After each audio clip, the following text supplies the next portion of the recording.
Menjadi seorang jomblo tidak selalu hina. Jomblo itu ibarat sebuah bendera, bendera merah putih. Meskipun berkibar sendirian di atas, tetap dia itu selalu dihormati.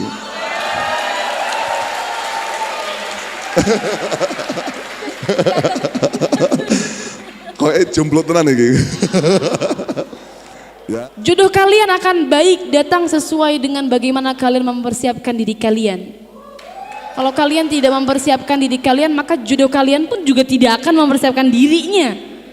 Jodoh cerminan diri kita. Maka persiapkan diri kalian, sibukkan dengan hal yang positif, tidak usah terkena rayuan buaya-buaya, walaupun dia mengatasnamakan media. Karena ada beberapa buaya itu yang mengatasnamakan media ya.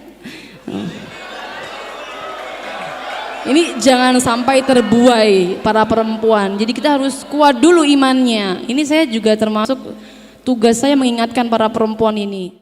Pada acara terakhir dialog ini akan mengangkat sebuah tema yang bertajuk khidmah santri dan pesantren, perjuangan santri dan pesantren dalam media yang ngeri-ngeri sedap. Jadi santri yang sudah masyhur sebagai kalangan yang fokusnya terhadap ilmu agama dan seluruh tindak tanduknya harus berbalut akhlakul karimah, di era digital ini terancam dimarginalkan. Oleh karenanya MPJ, Media Pondok Jawa Timur, terus berupaya untuk mendongkrak seluruh pesantren khususnya di Jawa Timur agar melek media dengan banyak programnya. Dan setelah ada beberapa hampir 400 pesantren yang sudah terdata di MPJ, kurang lebih 400, sudah mulai melek media, ternyata perjuangannya untuk terus berkhidmah secara konsisten tidaklah mudah. Dengan adanya stigma negatif yang terus beredar di kalangan para hater santri seperti mengatakan pesantren sebagai tempat di mana fanatisme akut terjadi, budaya patriarki masih terus menjadi budaya yang sama sekali tidak bisa dirubah di pesantren, tidak ada kesetaraan gender, hingga membuat khidmah kita di media benar-benar ngeri-ngeri sedap. Dan di sini telah kami undang dua influencer yang lahir dari pesantren yang sudah merasakan betul ngeri sedapnya berkhidmah di media. Tapi insya Allah beda dengan kita ya yang menjadi peserta. Kalau jenengan semua ini terlihat masih banyak ngerinya. Tapi kalau berdua Gus dan Ning yang sudah lama dengan Muhibbin 164.000 di Instagram dan Ning Sela 390 berapa itu di Instagram, itu sudah lebih banyak sedapnya. Oleh karenanya, tapi tidak menutup kemungkinan dua Gus dan Ning ini merasakan ngerinya terlebih dahulu. Saya jelaskan sedikit profil beliau. Gus Ahmad Kafabihi Mahrus, dan di Instagram istri beliau Neng Sela ini sering memanggilnya Caca. Kalau saya tidak berani manggil Caca ya, masih jauh ya, bena sama wasumur saya dengan beliau ini, jadi manggil Gus saja. Beliau alhamdulillah lahir, tidak usah disebutkan tanggal jika ingin dirayakan, tepat pada 3 Februari dicatat tanggalnya, dan beliau menutup masa lajangnya 5 tahun yang lalu, tepatnya pada 16 November. Beliau memiliki ketertarikan pada dunia fotografi, terlihat dari berbagai FYP di TikTok. Beliau sering mengajarkan kita bagaimana pose yang sadis ala-ala santri ya. Jadi bisa jenengan cek sendiri. Beliau punya studio dan beliau aktif di lembaga dakwah naungan Gerakan Pemuda Ansor. Itu saja profil beliau, nanti untuk selebihnya bisa jenengan tanyakan. Dan untuk Neng Sela. Baik teman-teman, khususnya teman-teman santri putri, siapa sih yang tidak kenal dengan beliau? begitu. Baik, kami bacakan profil beliau sebelumnya. Ning izin membacakan profil panjenengan yang nanti kiranya menjadikan motivasi buat teman, khususnya teman-teman putri.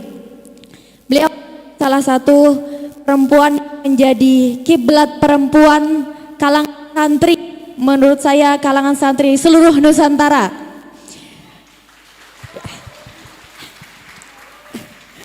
Beliau adalah putri dari Kiai Haji Hasan Zamzami Mahrus dan ibunya Umi Nurah. Beliau lahir di Kediri pada tanggal 30 Januari dan beliau berkediaman di Pondok Pesantren Al-Baqarah Lirboyo, Kota Kediri. Beliau juga pernah mengenyam pendidikan di Sekolah Dasar Ar-Risalah, Madrasah Ibtidaiyah Al-Hidayah, dan beliau juga pernah menghafalkan Al-Quran di Pondok Pesantren Al-Aisom Mayong Jepara, Pondok Pesantren Al-Hidayah Bangkalan Madura, Pondok Pesantren Murattilil Quran Lirboyo, dan juga beliau pernah mengaji Qiraatus Sab'i di PPMQ Lirboyo dan pernah mengaji kitab di Pondok Pesantren Hidayatul Mubtadiat Lirboyo dan juga Pondok Pesantren HMQ Lirboyo. Teman-teman, ini merupakan kesempatan emas yang tentunya membuat saya juga berada di sini karena serba dadakan. Mungkin 1-2-3 jam yang lalu, dan mari kita bersama-sama ambil manfaat dari apa yang nanti beliau sampaikan kepada kita semua. Sebelum kami pasrahkan waktu sepenuhnya terhadap beliau, pesan kami sebagai pemandu nanti berjalannya dialog ini, kami harap fala takalaman nahadukum isma' jiddan, karena materi ini sangat berkelas sekali. Bismillahirrahmanirrahim, kami pasrahkan waktu kepada Gus Ahmad Kafabi Mahrus.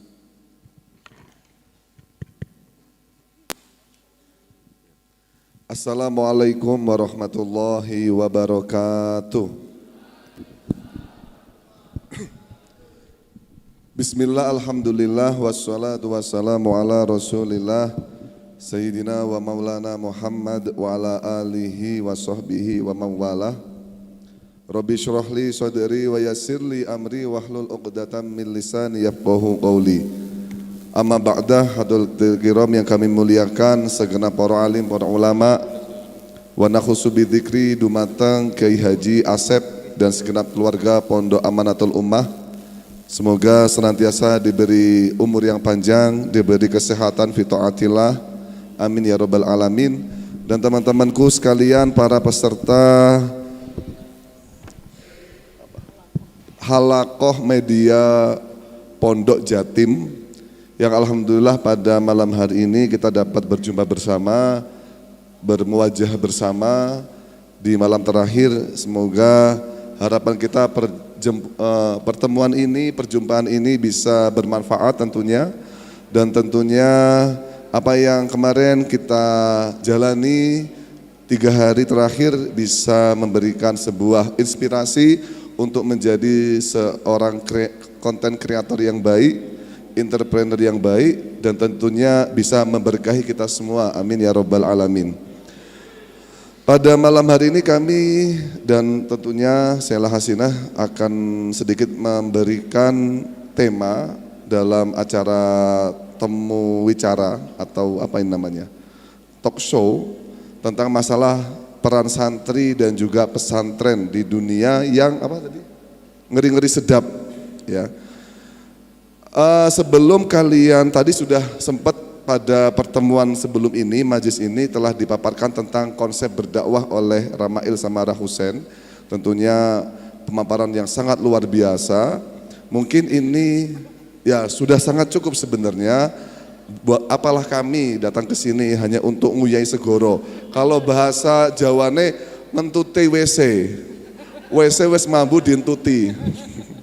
Jadi Mungkin kami sedikit tentang masalah konsep kalian sebelum terjun juga di masyarakat nanti. Karena apa? Sejatinya kalian ini mempunyai basic atau background seorang santri, ya, yang sudah disebutkan tadi sama Mas Anwar, yakni santri ini tak luput atau tak lepas dari dunia keagamaannya yang kuat.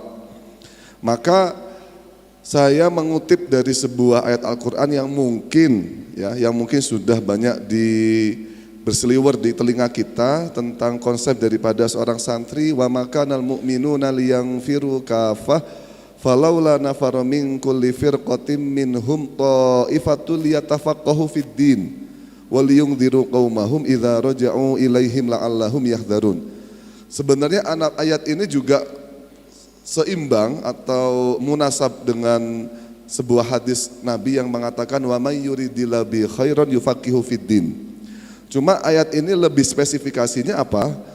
Jadi dalam konteks santri itu mereka ini adalah seorang utusan dari sekelompok desa, dari sekelompok orang di daerahnya masing-masing, yang mana mereka diutus untuk mempelajari ilmu agama, liyatafaqahu fid din. Cuma tidak hanya konsep mencari ilmu agama saja, tapi yang perlu dicatat kalau dalam konsep tasrif, ya, ilmu tasrif, liyatafaqahu, tak ini tak bermakna takalluf. Takalluf itu kalau bahasa Jawanya merdi-merdi. Merdi-merdi itu kalau bahasa Indonesianya apa? Bersungguh-sungguh. Berarti dalam arti panjenengan sebagai seorang santri tidak hanya fokus pada pendidikan agama saja, tapi dalam mencari ilmu harus bersungguh-sungguh. Jangan mencari ilmu konsepnya seenaknya dewe atau sepenaknya sendiri, tidak mau bersusah payah.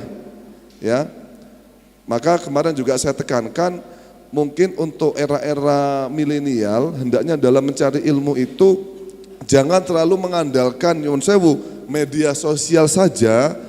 Karena dengan kita mengandalkan media sosial saja kita tidak mau yang namanya rekoso. Padahal rekoso dalam mencari ilmu itu akan membuahkan atau menghasilkan sebuah kokohnya ilmu itu sendiri. Nah ya, jadi harus bahkan dalam firman Allah yang lain, ya Yahya khudhil kitaba biquwwah. Hai Yahya, ambillah ilmu, ambillah kitab dengan cara kuwah, dengan cara kekuatan. Maka panjenengan sedanten, ya, sebagai pelopor media masa depan atau generasi mendatang sebagai tim suksesnya termasuknya, mungkin sebelum kalian terjun dalam hal ini, kalian harus kuatkan, kalian harus benahi pondasi keilmuan panjenengan dengan tenanan. Jangan sampai panjenengan ini menjadi seorang pribadi generasi yang mendapatkan ilmu dengan cara enak-enakan. La tanalul ilma birroha. Kita tahu nggak bisa mencari ilmu dengan cara enak-enak itu kita nggak bisa. Bahkan kalau ada sebuah cerita, dulu ada namanya Sayyidina Qubaisoh. Sayyidina Qubaisoh itu adalah seorang pria tua yang rela berjalan dari Yaman menuju Madinah untuk berguru kepada Kanjeng Nabi Muhammad SAW. Dia sudah tua, umurnya sekitar 80 tahun. Berjalan dari Yaman, jalan kaki dari Yaman menuju Madinah untuk belajar atau ngaji kepada Rasulullah. Lalu ketika sampai beliau mengeluh, ya Kanjeng Nabi Muhammad, saya ingin bertemu dengan kamu. Ketika bertemu, Sayyidina Qubaisoh bilang, saya ini jauh-jauh datang dari Yaman, jitu ka taliban lil ilmi. Saya datang ke sini tujuannya untuk memang mencari ilmu. Padahal umur saya sudah tua, tulang-tulang saya sudah rapuh, ya. Ini berarti mengindikasikan kalau mau mencari ilmu, konsepnya ya jitu katil toliban lil ilmi, kita mendatangi ilmu, jangan ilmu mendatangi kita, ya. Berarti ada bentuk pengaplikasian kesusahan dalam mencari ilmu, rekoso tenan mencari ilmu. Makanya sebenarnya kayak adanya media sosial ini akhirnya memanjakan orang tidak mau untuk rekoso, ini bahaya juga. Makanya mungkin bagi teman-teman di sini harus menjadi pribadi yang kuat, kokoh dalam mencari ilmu dan memang harus mau bersusah payah, ya. Lalu Sayyidina Qubaisyah dikatakan oleh Nabi Muhammad, ini adalah sebuah rahmat. Ya, ketika Sayyidina Qubaisyah itu berjalan dari Yaman menuju Madinah untuk mencari ilmu, maka setiap makhluk yang Sayyidina Qubaisyah lewati ini semuanya meminta ampunan kepada beliau. Ya, dari Yaman menuju Madinah semuanya meminta ampunan kepada beliau dengan sebab niat tulus beliau tujuannya untuk thaliban lil ilmi. Nah, maka dari itu sebenarnya konsep daripada poros santri ini harus tahu, jangan sampai hanya cuma mencari ilmu saja, terutama ilmu agama, tapi juga harus mau rekoso, harus mau bersusah payah. Memang tujuannya mencari ilmu itu untuk liyungdziru qaumahum idza raja'u ilaihim la'allahum yahdharun. Tujuannya untuk dipresentasikan kepada kaumnya, supaya kaumnya mengerti tentang keilmuan, tentang keagamaan yang baik. Jangan diam saja. Maka kalau dalam istilah di Pondok Pesantren Lirboyo itu, santri kalau sudah pulang ke rumah jangan lupa ngedep dampar atau mengamalkan ilmunya, ya. Jangan sampai menjadi pribadi yang kitmanul ilmi mal'unun, ya. Menyembunyikan ilmu itu mal'unun, dilaknati. Dalam dunia pesantren kita tahu tadi juga Mas Anwar, kenapa? Ya, saya tuh kalau sama laki-laki nggak mudah ingat namanya ya. Maaf apalagi nggak terlalu cerang, apalagi nggak terlalu cerah ya. Coba mukanya kayak Azmi itu insya Allah. Akan saya selalu ingat dalam hati saya. Maaf. Nah, jadi tujuan santri mencari ilmu seperti tadi dikatakan Mas Anwar, bahwasannya tidak hanya pada konsep atau konteks keilmuan saja, tapi adab juga yang mungkin harus dipelajari oleh para santri. Karena apa? Karena ketika kita nanti bermasyarakat atau berdakwah di masyarakat, pentingnya sebuah moral atau adab yang kita terapkan untuk masyarakat agar masyarakat juga meniru terhadap langkah kita atau haliyah kita. Di antaranya konsep adab atau karakter ini apa? Yang dimiliki oleh seorang santri atau yang dipelajari oleh santri yang mungkin sangat perlu digunakan untuk bermasyarakat, yakni adalah keikhlasan. Ya, keikhlasan. Karena apa? Karena ketika kita berdakwah di masyarakat kok tidak ikhlas, ini yang bahaya. Saya ceritakan, saya ada sebuah cerita di sebuah daerah, ya, saya nggak mau menyebutkan daerahnya, pokoknya daerah Kulon sana. Ini saya diceritakan, ini asli, ini sumber valid ini ya. Jadi ada sebuah keluarga dari, ya kita sebut saja namanya Mas Surya lah ya, keluarga dari Mas Surya, itu bapaknya meninggal. Bapaknya meninggal, kemudian Mas Surya itu mencari ustadz untuk mentajhiz mayat daripada atau ya mayat dari bapaknya itu, mentajhiz ya, atau apa mentajhiz itu? Merawat. Ya baik itu nanti memandikan, mengkafani sampai menguburkan, mensolati, menguburkan. Akhirnya datang ke Ustadz A, bilang ke Ustadz A, Pak Ustadz, ayah saya meninggal, saya mau ditajhiz mayat ayah saya. Oke, baik. Lalu dibilangin dari Ustadz A, bisyarahnya 5 juta. Bisyarahnya 5 juta. Pulang dari Ustadz A, di tengah jalan dipanggil sama Ustadz B. Si Surya itu dipanggil, Mas sini. Kamu dapat berapa sowan ke Ustadz A untuk mentajhiz mayat daripada ayah kamu? Saya dapat bisyarahnya itu tajhiz sekitar 5 juta. Ya udah, gini saja. Sama saya 4,5 juta, nanti tak bonusi plus 7 hari tahlil tanpa harus dibisyarawi. Didiskon, ya, pendiskonan dalam masalah dakwah. Jadi si Ustadz B mengatakan saya berani 4,5 juta, nanti saya diskon 7 hari tahlil ngimami, ya, nggak usah dibisyarain, itu sudah termasuk paket 4,5 juta katanya. Apa-apaan ini, ya? Ini adalah Kenapa dalam hal ini? Karena memang dari awal mereka tidak diajarkan tentang keikhlasan. Padahal konsep daripada seorang santri belajarnya juga dari kategori ikhlas juga harus dipelajari. Ya, keikhlasan itu ada sebuah makalah pendapatnya itu ada 3. Model ikhlas itu ada 3. Ya, ada memang dia itu ngerjakan sesuatu ikhlasnya, tapi tarafnya memang li ajli dunia, tujuannya untuk sesuatu yang urusannya dengan duniawiyah. Contoh ya, yang sering praktekkan, ayo anak-anak besok puasa satu hari full, saya kasih coklat. Sang anak mau melakukan, tujuannya untuk mendapatkan coklat. Ayo besok puasa 1 bulan full, tujuannya untuk mendapatkan uang dari orang tuanya, hadiah orang tuanya.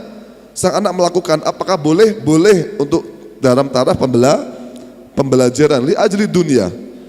Atau yang sering terjadi, atau tolabul jah, mencari pangkat. Contoh, ayo anak-anak besok belajar supaya jadi pilot, jadi presiden. Tujuan yang dia raih atau tujuan belajar dia untuk hanya sebatas pangkat. Apa pangkat itu? Derajat ya, derajat. Kan jabatan termasuk duniawi ya. Ya. Apakah boleh? Boleh untuk menyemangati anak. Karena anak itu kalau diiming-imingi surga nggak terlalu pengen. Ya.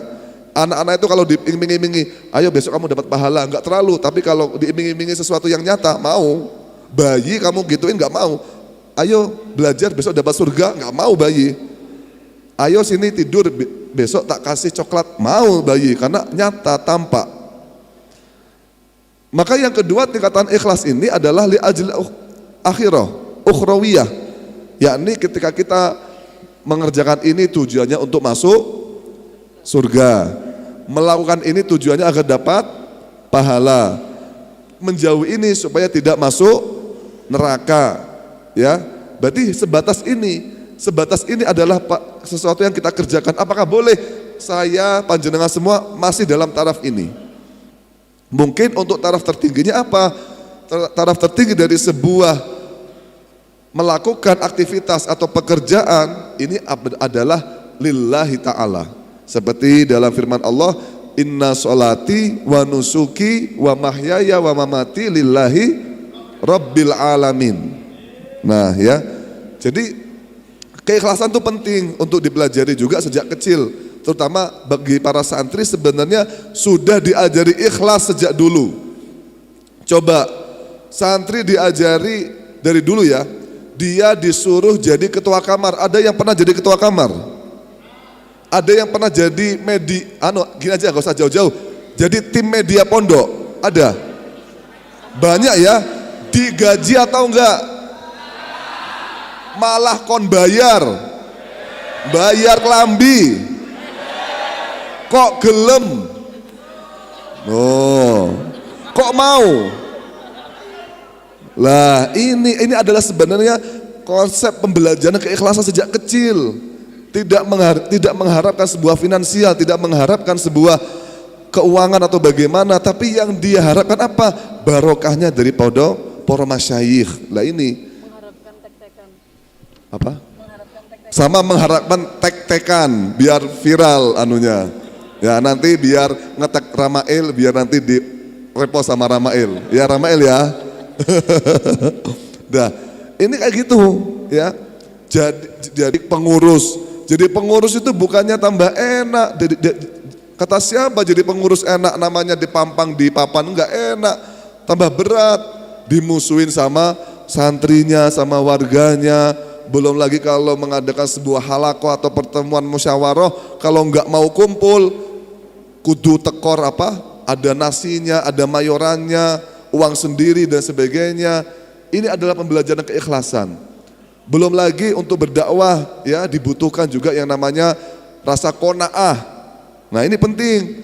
Kalau tidak ada qanaah dalam kita bermasyarakat, ya kita akan nggak terima tentang takdir Allah. KB merasa kurang terus ya. Dalam aspek rumah tangga itu juga butuh yang namanya qanaah. Terutama kiai juga butuh qanaah. Nek kiai ora qanaah bahaya. Nyapo? Karena Gusti Allah dikei rezeki koyo ngono gak terima, akhirnya pon golek terus sampai pondoknya ditinggali. Goro-goro pengen golek sing jenenge rezeki. Ya, karena gak qanaah terhadap takdir dia. Padahal santri itu sudah diajari qanaah sejak dulu. Sejak dia mondok. Contoh, dia diberi sama pondoknya diberi yang namanya nasi atau pas makan ya, beli warung atau kos-kosan, kos makan. Nasinya tuh keras. Akas, nggak keras banget lah, akas lah ya, akas tuh kurang matang. Kira-kira tetap dimakan, dihabiskan atau tidak? Dihabiskan atau tidak? Mau, habis kan? Atau beli jangan apa sayurnya kasinan, dimakan atau tidak? Ini adalah konsep pembelajaran qanaah sejak kecil, sejak dini. Itu pun kalian dapatkan di pondok pesantren. Ya, belum lagi nanti karakter-karakter yang lain seperti pembelajaran tawadhu, ya. Tawadhu di pondok pesantren itu adalah aspek yang sangat luar biasa. Tidak ada ceritanya di pondok pesantren semakin mahal sarungnya, semakin mahal bajunya, dia semakin dihormati, tidak ada. Ya. Kalau di luar sana beda antara orang yang naiknya motor Supra sama motor Ninja sudah beda penghormatannya. Ya, yang naik Ferrari sama naik Toyota Avanza sudah beda penghormatannya. Saya naik Avanza, datang ke kakak saya naik Camry ya, Toyota Camry, sama-sama mau ke Pizza Hut. Di Kediri namanya Pizza Hut. Kakak saya itu sama tukang parkir itu diberi fasilitas parkir khusus pinggir Pizza Hut. Jadi pertama gini, saya datang, itu malah diarahkan menjauh, sana kamu. Kakak saya di belakang, langsung diberi tempat pinggir Pizza Hut. Nah ini kan berarti kan orang sana memuliakan seseorang itu karena melihat pada bentuk finansial. Sapa wonge sugih itu dihormati di luar sana. Nah ini kan tidak baik untuk psikologi atau karakter kita mendatang. Maka bahagialah kalian semua juga ya, kalian di pesantren terutama masih yang mondok ini diajarkan beberapa aspek-aspek tentang karakter yang semacam ini ya. Kalian juga tidak terganggu terkait asmara kalian ya. Kalian bisa fokus. Soalnya kenapa? Nek sampean itu di rumah melihat mantannya sudah nikah, ngenes. Melihat teman-teman sudah pada nikah, ngenes ya. Loro ati, nggih mboten? Iya. Menjadi jomblo itu tidak selalu hina ya. Menjadi seorang jomblo tidak selalu hina. Jomblo itu ibarat sebuah bendera merah putih, meskipun berkibar sendirian di atas, tetap dia itu selalu dihormati.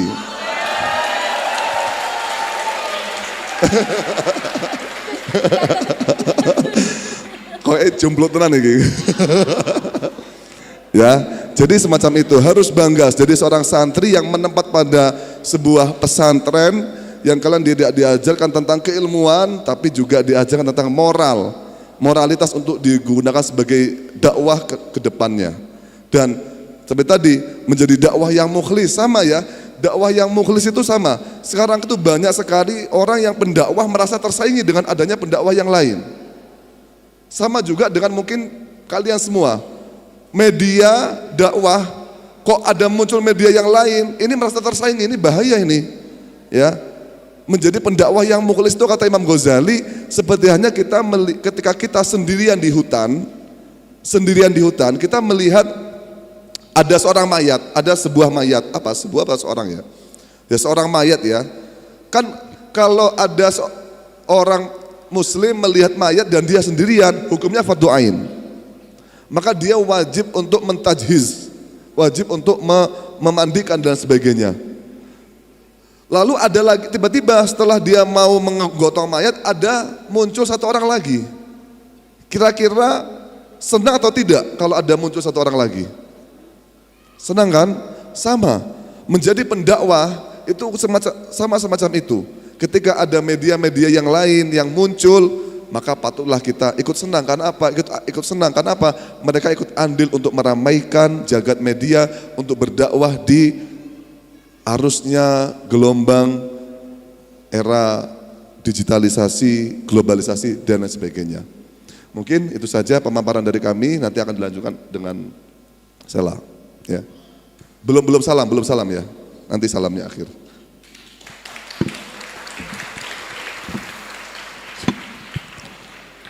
Ya, baik. Selaras dengan yang disampaikan oleh beliau, perkembangan teknologi ini membawa kebiasaan baru di mana kita bisa terhubung meskipun kita berjauhan, yakni melalui media sosial. Dan media sosial ini salah satunya menjadi ancaman meskipun juga kita mendapatkan manfaat dari media sosial ini, tapi kita juga sekaligus terancam. Jadi di sini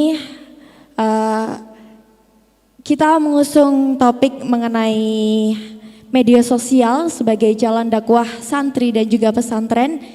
Ini mengalami fenomena yang ngeri-ngeri sedap, Gus. Nah, dari sini banyak sekali fenomena yang memperalat, mohon maaf jika kurang sopan bahasanya. Banyak sekali kita menemukan, khususnya kami pegiat media putri, merasakan resah karena merasa santri putri ini dijadikan sebagai objektifikasi dan juga eksploitasi pesantren yang niatnya mungkin untuk dijadikan media syiar pondok pesantren, begitu, memunculkan tokoh-tokoh ikonik yang katanya cantik padahal cantik itu relatif, gitu. Akan tetapi kebanyakan kita menemukan beberapa postingan pondok pesantren yang mengunggah postingan santri putri yang di situ nihil akan nilai dakwah, minim edukasi, yang tidak memiliki visi-visi untuk menyiarkan pesantrennya. Justru ini sangat meresahkan bagi kami santri putri ya. Nah, Neng, ini kami sebagai pegiat media sosial ingin tahu pandangan panjenengan bagaimana menyikapi fenomena yang seperti ini. Monggo, waktu dan tempat kula persilahkan. Baik, assalamualaikum warahmatullahi wabarakatuh. Langsung saja. Untuk menyingkat waktu, semua penghormatan saya samakan dengan yang diucapkan oleh Cak Ahmad tadi di awal. Menarik sekali tadi pembahasannya ya, tapi sering juga sih saya menemukan itu. Di FYP saya muncul bahwa santri putri dijadikan objek untuk media-media santri yang membawa nama santri, ternyata tidak mencerminkan santri sama sekali. Iya. Biasanya sih kebanyakan itu yang justru malah seperti ini, teman-teman santri sekalian, bahwa media santri, media dakwah itu jangan kalian lupakan, kalian adalah sebagai duta santri. Kalian itu identitasnya sebagai santri tentunya, yang mana mestinya harus sesuai dengan norma-norma yang diajarkan di pesantren. Wah, ini kalau dibahasakan sepertinya agak saklek gitu ya. Tapi kalau dikatakan agar tujuan kita berdakwah di media sosial ini sesuai dengan jalurnya, maka tentunya harus kita sampaikan hal yang demikian ini. Biasanya saya sering temukan itu membahas perihal tentang jodoh, atau membahas perihal tentang mohon maaf dalam tanda kutip belum berjodoh tetapi pacaran. Kau dan dia ini kalau belum halal maka seperti menghalalkan hal-hal yang tidak halal, seperti itu. Nah, ini ternyata banyak juga diusung untuk menggayat teman-teman santri agar mau memfollow teman-teman media dengan konten-konten demikian. Menurut saya sebenarnya hal ini ngeri-ngeri sedap sesuai dengan judul kita. Iya, banyak ngerinya sepertinya nih. Betul sekali. Iya. Wah, ini para perempuan angkat suara ini, laki-laki tidak bisa bersuara. Karena biasanya yang bikin konten begini laki-laki ya Mbak ya? Sepertinya seperti itu nih. Oke. Alhamdulillahirabbil alamin, tema ini diangkat. Mari kita bicarakan feminisme dalam hal ini. Teman-teman sekalian, feminisme bukan berarti kemudian harus kita angkat harkat martabat perempuan karena dilecehkan dalam Islam. Justru Islam memuliakan perempuan. Maka feminisme berarti adalah menumpas segala hal yang mendiskriminasi perempuan dalam segi pelecehan seksual, termasuk dalam tanda kutip yaitu dijadikan objek guyonan. Iya, objek guyonan seperti contohnya yang sering kita dengar biasanya mau masna wa thulatsa wa ruba'. Alhamdulillah saya tidak akan terkena khitab ini karena Cak Ahmad itu Lirboyo. Insya Allah Lirboyo tidak punya sanad masna wa thulatsa wa ruba'. Tapi sepertinya tadi teman-teman sekalian sudah bahas hal ini dengan Ramail, bahwa 1 lebih baik daripada 4 kan? Iya kan? Kayaknya jawabannya tadi demikian kan? Iya. Wah, dalam literatur fikih tidak ada yang mengatakan 2, 3, dan 4 itu sunnah. Tetapi kalau bisa 1 dan langgeng tentunya harus kita pertahankan. Begitu Cak?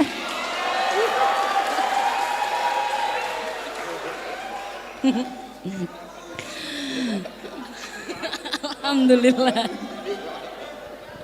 Alhamdulillahirabbil alamin. Yang perlu kita tekankan sebenarnya seperti ini teman-teman sekalian. Saya ingin membahas sedikit bahwa kita ini kan di era media sosial itu yang paling dipandang oleh para netizen itu dari akhlaknya. Jangan muluk-muluk berdakwah dengan ilmu saja, tapi sebarkan dakwah terlebih dahulu dengan akhlaknya. Satu yang perlu kita buat pegangan, yang perlu kita buat sebagai bekal dalam bermedsos, satu yaitu selain akhlak juga adalah rahmah. Rahmah, Nabi kita dijuluki dengan Nabiur Rahmah, kasih sayang. Karena kalau sudah ada kasih sayang di hatinya, maka nanti tidak mudah menyalahkan orang lain tentunya. Ada satu cerita yang mau saya sampaikan tentang ini, nanti akan saya sambungkan dengan cerita-cerita perempuan yang berdakwah juga ya. Ini kebetulan waktu beberapa bulan yang lalu kami alhamdulillah mendapatkan kesempatan istifadah kepada Hubabah Halim Alaidrus. Beliau menyampaikan cerita ini. Beliau punya teman namanya adalah Ibtisam, berasal dari Australia. Nah, temannya ini mengatakan demikian, Nabi yang berjuluk Nabiur Rahmah itu rahmatnya dibagi-bagi. Rahmat itu dibagi-bagi kepada para ulama, al-ulama warathatul anbiya, pada ulama, kepada keturunannya. Kata temannya Hubabah Halimah, Syarifah Halimah, bahkan yang seperti saya, sekelas saya saja, itu kecipratan rahmatnya Nabi. Saya itu di Australia sana punya tetangga. Kebetulan beliau juga termasuk pendakwah di Sydney. Tetangga saya ini suka nongkrong di depan rumah saya. Nongkrong, ya sekedar nongkrong. Nanti kalau saya datang, dia nanya, ya Ibtisam kamu punya tomat enggak? Aku mau minta dong. Besoknya nongkrong lagi. Terus ketika saya datang dia bilang, ya Ibtisam kamu punya garam enggak? Pingin dong. Dan begitu. Seterusnya seperti itu. Pada suatu saat sampai tiba waktunya saya itu mungkin wajahnya agak beda. Kata Ibtisam ini kepada Hubabah Halimah. Entah kenapa, mungkin karena saya itu lagi sebel. Dia itu orang kaya soalnya. Tetangganya ini orang yang berada, orang yang mampu, tapi suka nongkrong di depan rumah saya minta hal-hal yang sepele. Akhirnya wajah saya agak berbeda. Nah, kemudian karena dia merasa saya agak berubah wajahnya, dia langsung minta maaf, maaf Ibtisam, maaf. Tadi itu di rumah saya lagi susah, lagi galau. Saya lagi susah, sumpek, entah kenapa ketika saya sedang sumpek, yang terbayangkan di pikiran saya adalah rumahmu. Karena setiap ke rumahmu, walaupun saya tidak ngobrol apapun denganmu, saya hanya duduk di rumahmu saja, hati saya merasa tentram. Inilah mengapa, karena ini akhirnya saudara tetangganya sampai tanya sama Ibtisam, Ibtisam kok bisa, kenapa? Kok bisa saya itu kalau di rumahmu tentram? Dijawab sama Ibtisam, karena nabiku adalah nabi pembawa rahmat, makanya kamu tenang kalau di rumahku, karena nabiku. Jadi ini termasuk kesababan, makanya kalau bertemu dengan orang soleh juga bawaannya adalah tenang. Sehingga teman-teman sekalian dalam berdakwah, satu, rahmat itu harus kita bawa, harus kita bekal dalam berdakwah di medsos supaya tidak gampang baper juga ya. Karena di medsos ini kita kalau gampang baper, kita gampang komen orang-orang yang julid, ya beres nanti ya. Karena siapapun pasti ada yang julid, termasuk saya juga ada yang julid. Bahkan dulu curhat saya ya, pertama kali saya menikah dengan Cak Ahmad bukan hanya julid, tapi yang menawarkan menjadi istri kedua dan istri ketiga banyak sekali. Ini kalau kita tidak siapkan rahmah yang besar di hati kita, oh ini parah ini nanti. Mogok saya ini. Bisa-bisa saya segel Cak Ahmad ini, tidak boleh kemana-mana.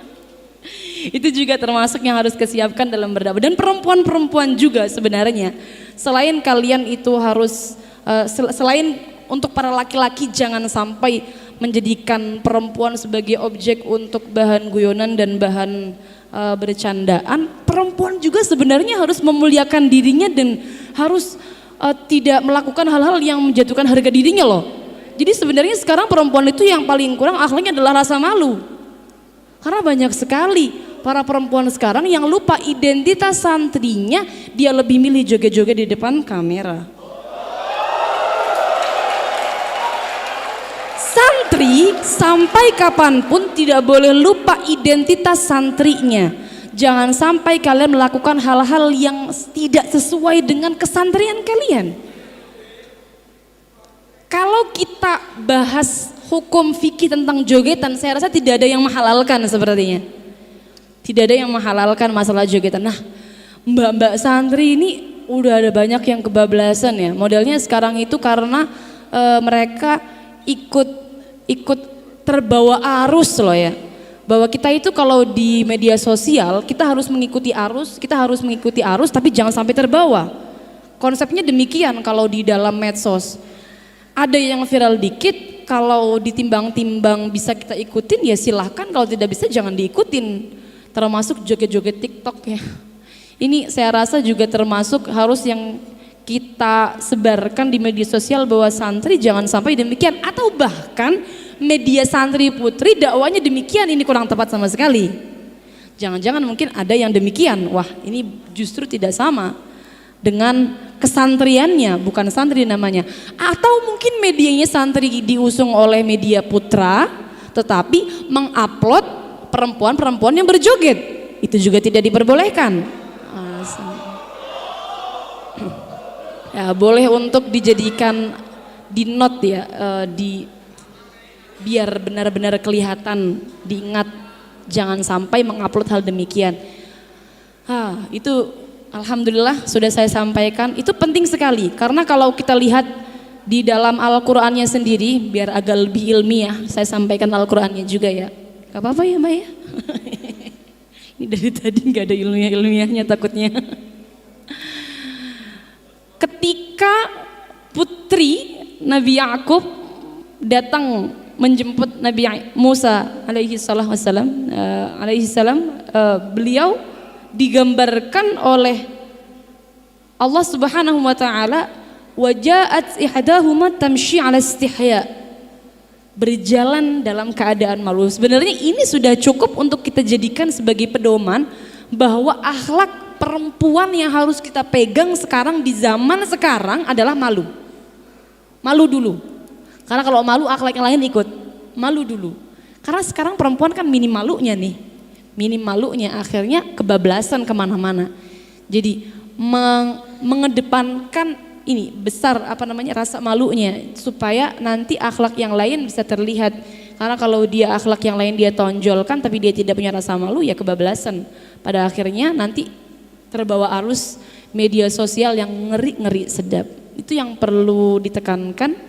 Dan juga sebagai seorang santri putri, kalian juga jangan mudah baper kalau di dalam media sosial dan jangan mudah terbawa atau terkena buayan laki-laki buaya. Ini saya perlu mengingatkan hal ini karena teman-teman santri sekarang itu yang sibuk dipikirin adalah jodoh saja begitu, tanpa memikirkan kualitas dirinya. Jodoh kalian akan baik datang sesuai dengan bagaimana kalian mempersiapkan diri kalian. Kalau kalian tidak mempersiapkan diri kalian, maka jodoh kalian pun juga tidak akan mempersiapkan dirinya. Jodoh cerminan diri kita.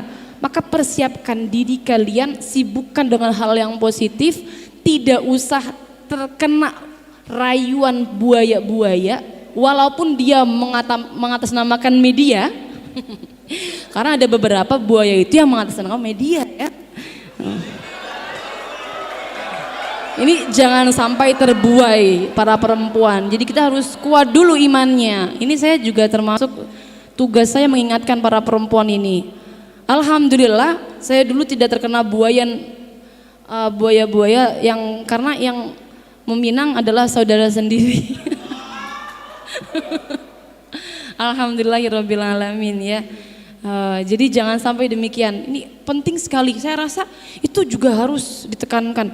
Karena santri sekarang, santri putri banyak sekali yang pemikirannya demikian. Sampai bahkan ada yang boyong mondok juga yang difikirkan hal demikian. Ini bukan santri sekali. Santri itu belajarnya rajin, dia imannya kokoh, niatnya lurus. Kalau niatnya betul-betul mencari ilmu, maka bagaimanapun badai menghadang di samping-sampingnya, dia akan tetap terus mencari ilmu sampai tuntas ilmunya, tidak terkena rayuan. Ya, seperti itu. Itu yang perlu saya sampaikan untuk santri putri dan yang harus diperhatikan untuk santri media. Baik, cukup sepertinya, nanti kita lanjutkan tanya jawab biar banyak. Baik, terima kasih atas paparan yang luar biasa kepada kami tim media Pondok Pesantren se-Jawa Timur dari Ning Syaila dan juga Gus Ahmad.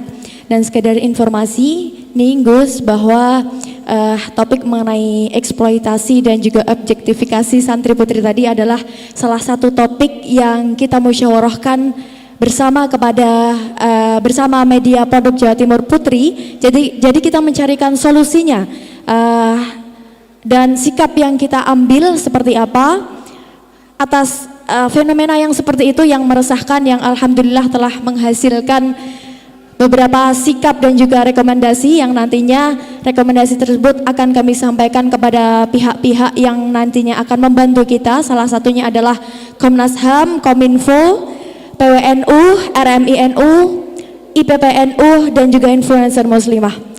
Untuk mempersingkat waktunya, sepertinya kita buka pertanyaan ya Kang Anwar.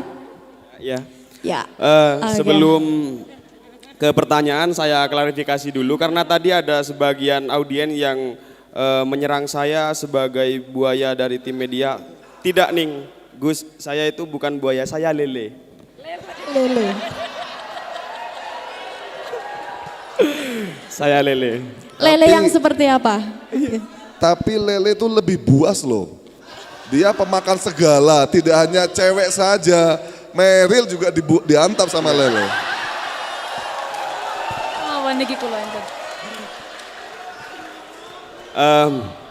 Sebelum ke pertanyaan, kami akan membacakan beberapa poin yang tadi sudah kami rangkum dari Gus Ahmad Kafa Bihimah Rusia. Ini yang poin yang paling saya suka. Jomblo itu tidak selalu hina. Jomblo itu seperti bendera merah putih di atas tiang, sendirian tapi dihormati. Wah. Kok itu? Aduh, berkayahlah jomblo.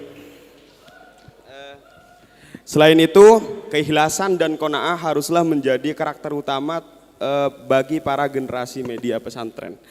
Jadi itu poin-poin penting yang kami tangkap dari Gus Ahmad Kafabi Mahrus. Dan untuk saat ini sesi tanya jawab sama seperti dialog sebelumnya.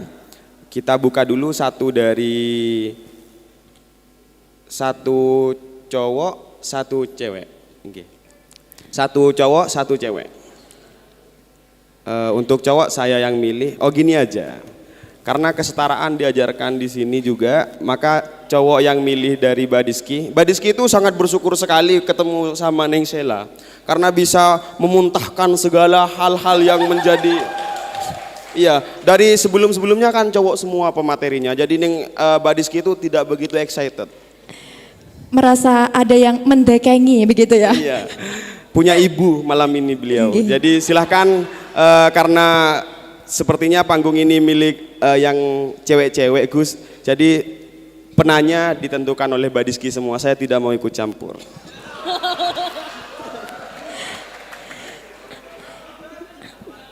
Ini yang putri dulu.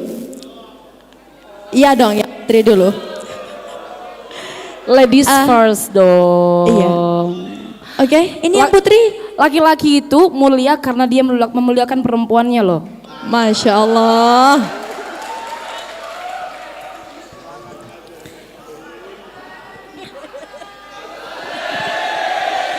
Oke, saya tidak melihat mbak-mbak yang angkat tangan ini. Oh ya, ini yang di bawah. Monggo bisa berdiri.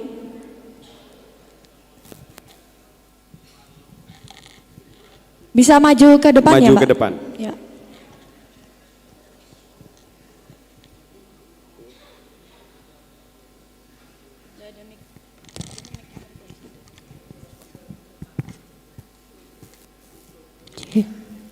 Assalamualaikum warahmatullahi wabarakatuh. Perkenalkan, nama saya Isnawati dari Institut Pesantren Kiai Haji Abdul Halim. Terima kasih, malam ini adalah malam yang sepertinya bisa dikatakan adalah jawab. Artinya momen ini yang momen yang saya tunggu dari beberapa hari yang lalu.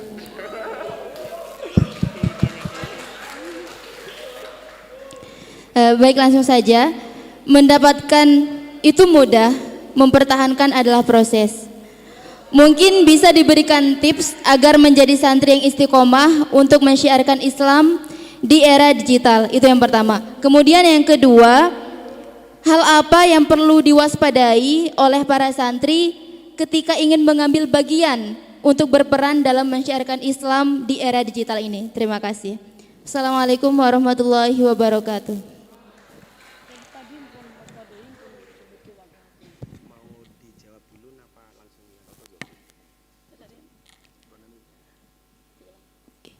Langsung dijawab?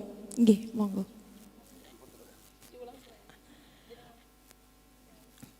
Yang pertama adalah poinnya tips bagaimana dapat mempertahankan istiqomah dalam melakukan kebaikan khususnya di era digital seperti ini. Yang kedua adalah hal apa yang dapat dibagikan sebagai seorang santri yang sekiranya layak dan pantas dibagikan di ranah digital atau di ruang digital yang sekiranya minim akan resiko begitu. Hal-hal yang kadang kan yang perlu diwaspadai, seperti kadang kita dituntut untuk aktif di media sosial karena tuntutan zaman agar tidak kalah dengan kaum sebelah, akan tetapi kita berusaha menjadi content creator tapi ilmu kita kurang mumpuni begitu. Jadi hal apa yang dapat kita bagikan untuk kalangan kami seperti itu? Baik, saya ini istiqomah dalam media atau istiqomah dalam aspek sehari-hari mungkin ya. Kalau dalam istiqomah aspek sehari-hari, saya ada sebuah makalah lagi. Wa min syartil istiqomati tarkul ma'asi. Ya itu sehari-hari ya. Karena memang istiqomah itu adalah sebuah karomah yang luar biasa. Jadi syarat daripada istiqomah itu yakni meninggalkan perkara-perkara yang berkonsep maksiat, berkonsep kemungkaran, maka dengan kita bisa menjauhi perkara-perkara tersebut, itu nanti kita bisa diberi oleh Allah kesempatan untuk beristiqomah. Nah, lalu yang menjadi pertanyaan lagi loh, santri kalau di pondok bagaimana cara bermaksiat? Santri kalau di pondok kan nggak ada ladang untuk bermaksiat, HP saja nggak ada, kadang yang semacam ini ya. Terus ketemu cewek saja nggak pernah, bagaimana cara bermaksiat? Mungkin istiqomah ini yakni dilarang untuk meninggalkan kemaksiatan dan kemungkaran bagi santri apa? Berarti jangan sampai dia gampang-gampang ngelakoni atau ngelanggar peraturan. Karena termasuk melanggar peraturan itu dari kategori kemungkaran yang bisa menyebabkan santri tidak bisa istiqomah. Nah, istiqomah ini adalah sebuah perkara yang agung, sebuah karomah ya, bahkan dikatakan al istiqomatu khairum min alfil karomah ya. Banyak wali agung yang diangkat derajatnya gara-gara dia istiqomah.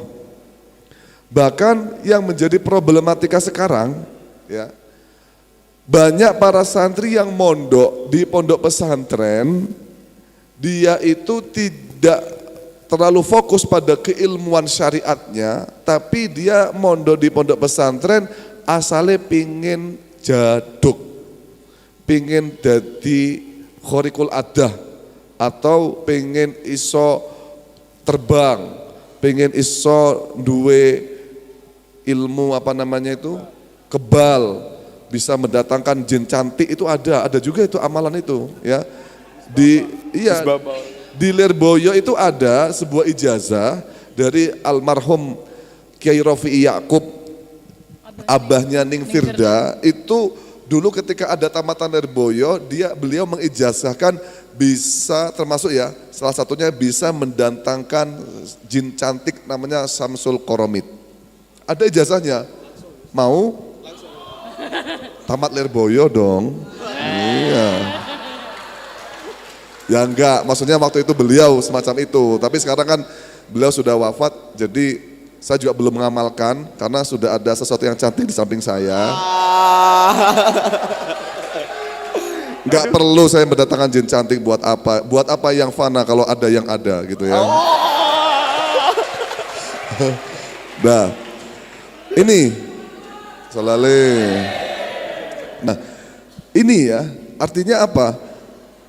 Dilematisnya para santri itu mereka sering terjadi, mereka kalau mondok pengennya jaduk, pengennya kharikul adah. Ya. Padahal atau pengen jadi wali, ngono loh. Soalnya nek wali duwe karomah yang luar biasa. Padahal la yakunu al wali ila aliman. Wali itu enggak bisa tercipta ya kalau enggak alim. Ojo sampai kalian itu menginginkan kharikul adah saja. Sedangkan kharikul adah itu bisa dilantari, bisa dilewati dengan dari godaan atau rayuan daripada setan. Ya. Ahlan wa sahlan ke Gus. Ya, Gus Bara, nggih. Saya ketemu beliau waktu kemarin di Mojokerto, acara AIS Nusantara juga. Nggih, pangapunten Gus. Nah, lo lanjut nggih. Nah, akhirnya gini, wali itu ya nggak bisa kalau tidak gini. La yakun al wali ila aliman. Wali itu kudu alim, ngoten lho. Ojo kita fokus cuma pada pengen jaduk atau kharikul adah saja, tapi nggak gelem alim, ini bahaya. Padahal kalau panjenengan niku dadi wong alim istiqomah, masya Allah, ini luar biasa dampaknya. Ya, Mbak Nyun Sewu, Syekhuna, ya banyak lah ya, Syekhuna kita ini yang konsepnya itu bukan orang yang kelihatannya kharikul adah, dia istiqomah ngaji, tapi karomahnya sangat luar biasa. Ini makanya jadilah pribadi yang mempunyai prinsip paham istiqomah, biar kalian bisa mempunyai sebuah karomah yang besar dan amat luar biasa. Itu kalau untuk diterapkan di sehari-hari. Kalau untuk diterapkan di media sosial, bagaimana kita beristiqomah untuk selalu menebar sebenarnya kalian harus tanyakan ini kepada Rais Ismail Khalili. Wah, beliau ini contoh istiqomah dalam berdakwah. Masya Allah, storynya dalam berdakwah itu tidak pernah sepi soalnya. Tapi mungkin satu ungkapan hadis kanjeng Nabi yang bisa kalian pegang agar kalian semangat dakwahnya semakin menyala, membara. Nabi dawuh kepada Sayyidina Ali bin Abi Thalib, dawuh Nabi inilah yang kemudian menghentikan Sayyidina Ali yang pada waktu itu keinginan beliau ingin menjadi jawara perang. Keinginan beliau adalah ingin menjuarai perang, tapi setelah didawuhi ini oleh kanjeng Nabi, keinginan beliau, tujuan hidup beliau berubah menjadi seorang ulama. La in ahdaita rajulan ilal Islam ahabbu ilayya min humurin na'am. Sungguh engkau menunjukkan, memberikan petunjuk kepada seseorang untuk masuk Islam lebih aku sukai daripada humurin na'am, kuda merah, ya, kuda perang merah, biasanya didapatkan dari harta rampasan perang. Lain ahdaita ilal Islam itu bukan kemudian harus kita artikan mengislamkan orang yang nonis ya, bukan, tetapi membuat orang itu yang aslinya ndak mau sholat jadi sholat, yang aslinya ndak mau baca Quran jadi baca Quran, yang aslinya ndak mau menerapkan syariat jadi mau, yang aslinya ndak mau kumpul dengan para ulama jadi mau. Itu termasuk lain ahdaita rajulan ilal Islam. Karena perkara ini kita bisa memberikan faidah kepada orang lain, apa yang kita sebarkan bisa menjadikan orang itu lebih dekat lagi dengan Islam. Ini loh yang paling dicintai oleh kanjeng Nabi Muhammad SAW. Apalagi yang kita cari kalau tidak kita dipandang oleh Nabi Muhammad SAW. Itu juga termasuk yang harus kita terapkan agar sebenarnya semangat kita dalam berdakwah bisa lebih membara lagi. Dan harus saya ulang-ulang, saya juga lebih semangat lagi. Karena sebenarnya jujur saja saya bikin kontennya akhir-akhir ini agak sedikit kendor juga bikin konten tentang fikih-fikih wanita. Saya biasanya bikin konten fikih wanita juga dari video-video, tapi akhir-akhir ini seringnya seminar-seminar, jadi belum sempat juga untuk bikin video. Dan yang kedua tadi pertanyaannya bagaimana kalau semisal kita menyebarkan hal-hal yang minim apa tadi? Minim resiko. Iya, jadi kita kan dituntut untuk bersuara di ruang digital sebagai santri, tapi kita dengan itu sekaligus menjadi bumerang begitu Ning. Jadi sebarkan yang kalian pelajari, maka untuk menjadi seorang yang berdakwah di halayak umum, kalian harus punya kredibilitas terlebih dahulu. Kalian harus punya isinya dulu. Bagaimana kalau mau memberikan kepada orang lain tapi tidak berisi? Kalian harus berisi terlebih dulu. Makanya untuk menjadi konten kreator, kalau kalian hanya menukil saja maka silahkan. Kalau hanya menukil. Tapi kalau kalian ingin menyampaikan sesuatu semisal hukum dan sebagainya dan kalian merasa bukan ahlinya, saya sarankan untuk tidak mengambil jalur ini. Karena hal ini tentu sangat berbahaya daripada kita mempertaruhkan menyampaikan hal-hal yang tidak sesuai dengan aslinya, mending tidak usah. Jadi sampaikan nukilan saja dari mungkin dawuhnya Rais Ismail boleh, dawuh apa TikToknya Hussein juga boleh, atau dawuh-dawuh dari tokoh-tokoh Islam yang diakui sanad keilmuannya, silakan sebarkan kalau memang kalian belum mumpuni pada bidang itu. Tapi kalau kalian sudah mumpuni ya silahkan, boleh kalian ambil bidang yang kalian kuasai, karena setiap orang menguasai bidang yang berbeda-beda. Ada yang menguasai mungkin bidangnya nahwu, silahkan menyebarkan nahwu. Kayak sekarang jarang loh media-media yang menyebarkan ilmu nahwu juga, maksud saya seringnya fikih ya, saya fikih.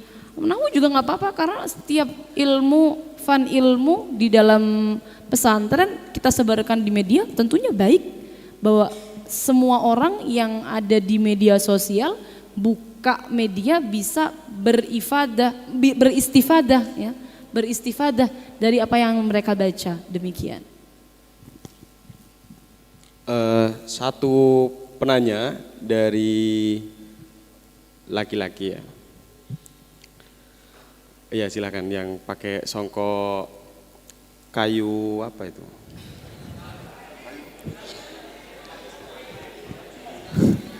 Kayu Ahmad juga bakar, pakai. kayu bakar. Kenapa? Kan dari kayu itu Gus. Sama, ini juga kayu.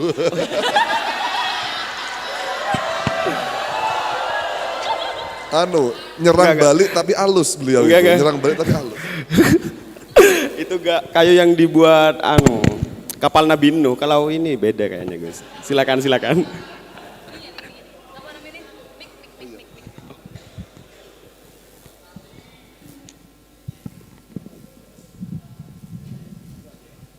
Bismillahirrahmanirrahim. Assalamualaikum warahmatullahi taala wabarakatuh. Saya dari Pondok Pesantren Nasirojia, Kajuk, Sampang, Madura. Yang saya mau tanyakan, Neng Sela tadi menyebutkan tentang feminisme. Sedikit menyebutkan tentang feminisme. Jadi yang saya mau tanyakan tentang feminisme yang masalah ini rancu sekali karena banyak dari wanita yang bisa dibilang ingin menyetarakan gender. Bagaimana menurut pandangan Neng Sela seperti itu? Terima kasih. Assalamualaikum warahmatullahi taala wabarakatuh. Feminisme ya, walaisa dzakaru kal untha ya. Perempuan itu tidaklah laki-laki sama dengan wanita. Maka kalau saya pribadi tidak ada kesetaraan gender. Karena walaisa dzakaru kal untha. Laki-laki bukanlah perempuan. Maka tidak perlu kita samakan antara laki-laki dan perempuan karena memang dua makhluk yang berbeda. Itu sebenarnya adalah dawuh dari Gusti Allah yang cukup untuk kita pegang. Sebenarnya teman-teman sekalian, penggiat feminisme itu mereka yang sering menyimpang karena tidak didasari syariat yang baik ya. Kalau syariatnya baik, maka feminisme itu cenderung mengarahkan kepada laki-laki yang masih sering menindas perempuan, padahal Islam memuliakan perempuan. Islam memuliakan perempuan, bahkan Nabi waktu orang-orang para sahabat ya, para sahabat tidak suka dengan anak-anak perempuan, Nabi itu sampai mendawuhkan barang siapa yang punya anak perempuan 3 atau 2 kanat lahu idkun minan nar, maka itu bisa menjadi pembebas mereka dari neraka. Ketika dawuh ini didawuhkan oleh Nabi, sahabat itu kalau istrinya lahiran harap-harap cemas ketika ditanya apa laki-laki apa perempuan? Laki-laki, alhamdulillah meneruskan perjuangan keluarga. Perempuan, alhamdulillah justru malah lebih senang lagi. Karena kanat lahu idkum minan nar, itu berarti kartunya mereka untuk keluar dari neraka, anak perempuannya ketika dididik dengan baik. Maksud saya demikian. Kalau feminisme ini yang mengusung adalah syariat atau orang yang sudah ilmu syariatnya, sudah belajar ilmu syariat dengan benar sebagaimana mestinya, maka dia tidak akan melanggar norma-norma yang sudah ditetapkan oleh syariat. Jadi tetap ya, perempuan itu walaupun toh harus dimuliakan tidak bisa berbuat semaunya. Karena biasanya kebanteran feminismenya akhirnya perempuan ini nggak mau diatur. Ini nggak bisa, nggak boleh. Gimana kalau sudah jadi istri harus manut kepada suami. Ini kebanyakan karena kena paham feminisme separuh-separuh. Yang mendengarkan seminar feminisme orang yang belum paham ilmu syariatnya, akhirnya mereka anggap, mereka telan mentah-mentah, Oh berarti saya kalau sebagai istri boleh berkarir nih, boleh keluar yang penting tidak ada fitnah nih. Walaupun suami nggak mengizinkan, wah ini nggak bisa, nggak bisa. Perempuan itu harus tahu bahwa dia sebagai seorang istri apa yang harus dia prioritaskan. Dia boleh sebenarnya menjadi apa saja yang dia mau. Kalau saya bicara feminisme, dia boleh, perempuan itu boleh menjadi apa saja yang dia mau. Yang penting dia sudah membereskan urusan atau bidang paling fundamental dalam kehidupannya, yaitu adalah keluarganya. Karena almar'ah ra'iyatun ala baiti zawjiha wa hiya mas'ulah. Perempuan itu adalah pemimpin di rumah suaminya dan dia akan diminta pertanggungjawabannya. Sehingga dia harus bereskan dulu yang di rumah. Kalau suami mengizinkan baru boleh untuk menambah bidang keilmuan yang lain atau karir-karir yang lain. Itu harus perlu kita pahami demikian. Makanya saya setuju sekali kalau feminisme membahas tentang bagaimana laki-laki tidak menindas perempuan, karena banyak sekali sekarang di luar sana KDRT itu masih banyak sekali di luar sana perempuan yang taat kepada suaminya itu full, padahal suaminya melakukan kekerasan. Ini juga tidak dilegalkan. Perempuan juga harus berani untuk berbicara ketika suaminya melakukan kekerasan. Karena kekerasan tidak ada yang dilegalkan di dalam Islam.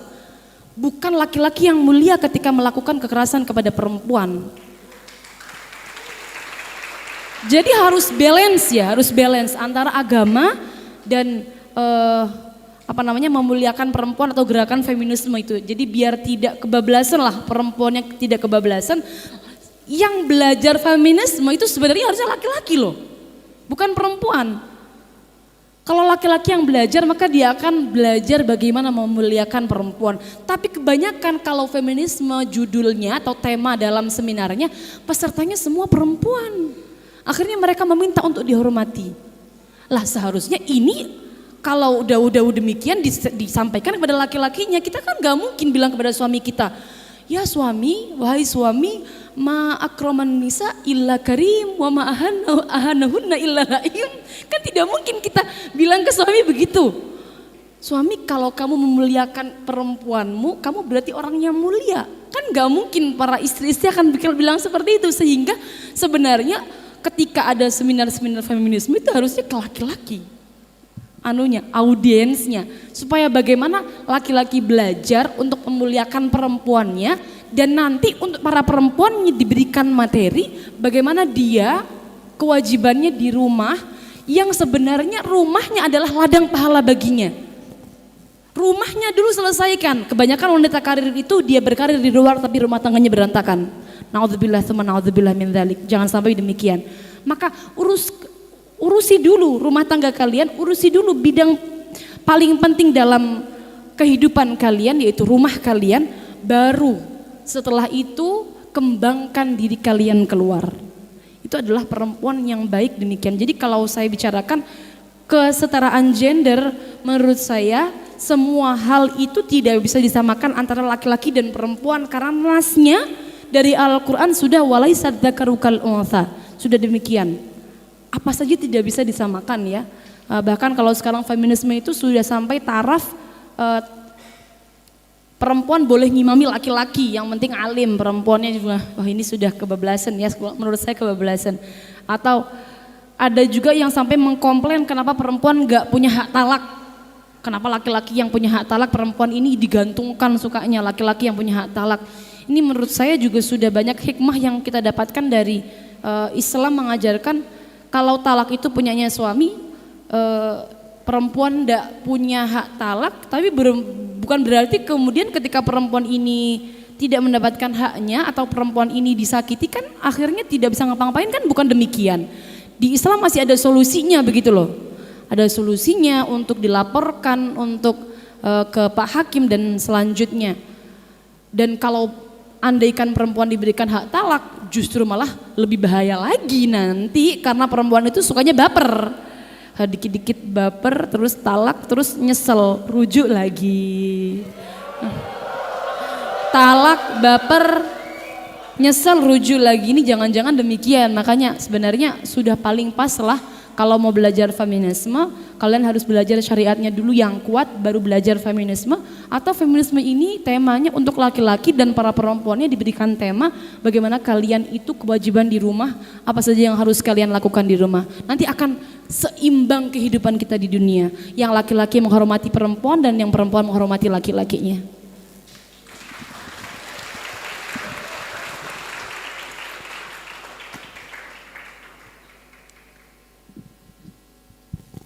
Cukup ya, itu jawaban dari tentang bagaimana pandangan Ning Sheila mengenai kesetaraan gender.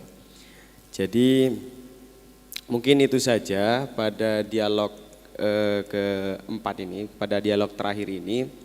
Untuk selanjutnya yaitu pemberian cindramata dari panitia Halaqah Festival Media Pondok Jatim 2022. Iya.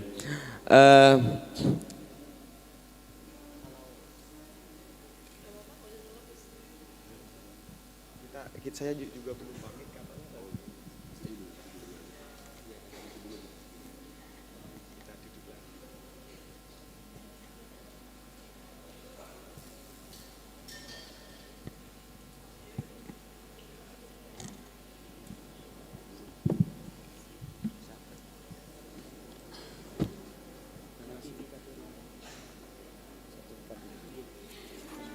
Di depan.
Sallallahu Nabi Muhammad.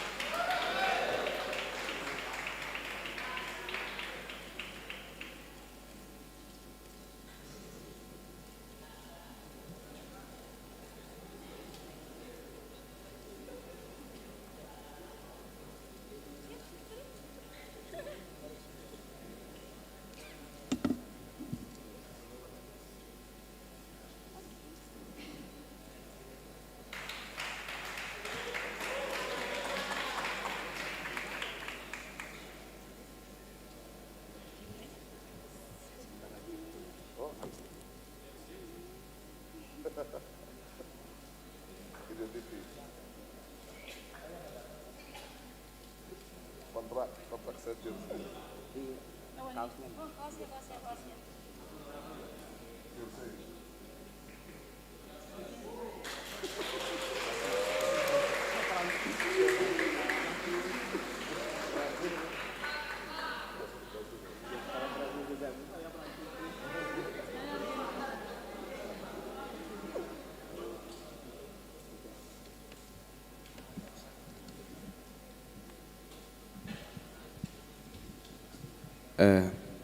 Untuk yang terakhir, kami dari moderator mengucapkan permohonan maaf yang sebesar-besarnya jika ada tutur kata yang salah. Tadi secara sorry saya melakukan kesalahan dengan guyon ke yang pakai songkok, ternyata mirip jenengan. Mohon maaf Gus. Itu karena saya terpancing untuk fokus pada apa yang disampaikan yang keren itu Gus. Jadi tidak fokus pada zahiriyah. Jadi mohon maaf sebesar-besarnya. Akhirul kalam. Assalamualaikum warahmatullahi wabarakatuh. Saya juga sebelum ditutup bubar, saya mewakili dengan istri saya kepada keluarga besar Pondok Amanatul Ummah, keluarga besar Kiai Asep dan sekeluarga, kami mengaturkan terima kasih banyak. Jazakumullah khair asal jaza. Mohon maaf apabila ada haliyah, maqaliyah yang kurang berkenan, dan terima kasih atas penyambutan yang luar biasa. Dan kepada para teman-teman media Pondok Jatim, semoga kedepannya lebih sukses menginspirasi seluruh media di seluruh Nusantara, dan tentunya apabila ada kesalahan dari saya dan Sela, kami mohon maaf yang sebesar-besarnya. Sekali lagi, tetaplah selalu memberikan atau menebarkan faedah. Apabila tidak bisa menebarkan faedah, minimal beristifadah terhadap apa yang kalian lihat. Terima kasih. Assalamualaikum warahmatullahi wabarakatuh.